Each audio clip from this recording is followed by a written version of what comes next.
અંકલેશ્વરના બાકરોલ ગામ નજીક ઉકાઈ જમણા કાંઠાની નહેરમાં કેમિકલ વેસ્ટ ઠાલવવાના ગંભીર કેસમાં ભરૂચ કોર્ટે મહત્વપૂર્ણ ચુકાદો આપ્યો છે. કોર્ટે કંપનીના મેનેજર સહિત 5 આરોપીઓના જામીન રદ કરી જેલ હવાલે કરવાનો આદેશ આપ્યો છે.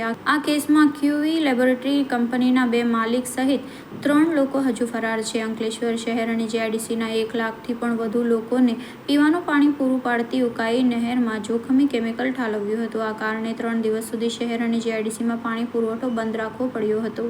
પોલીસ તપાસમાં ચોંકાવનારી વિગતો સામે આવી છે. કંપનીના માલિક પ્રવીણ શાહ અને અજીત શાહ વિદેશથી ઝૂમ મીટિંગ દ્વારા કેમિકલ નિકાલની ગાઈડલાઈન આપતા હતા. પોલીસે general manager Krupesh Patel, manager Chintan Chauhan, માલિકના પુત્ર વેદાંત શાહ અને 2 કેમિકલ માફિયાઓની ધરપકડ કરી છે. કોર્ટમાં સરકારી વકીલ પરેશ પંડ્યાએ જોખમી કેમિકલના રિપોર્ટ અને આરોપીઓના ભૂતકાળની વિગતો રજૂ કરી હતી. આ દલીલોને ધ્યાનમાં લઈ કોર્ટે આરોપીઓના જામીન રદ કર્યા છે. પોલીસ હવે કેમિકલ વેસ્ટ નિકાલના કૌભાંડમાં સંડોવાયેલા અન્ય 3 આરોપીઓની શોધખોળ કરી રહી છે.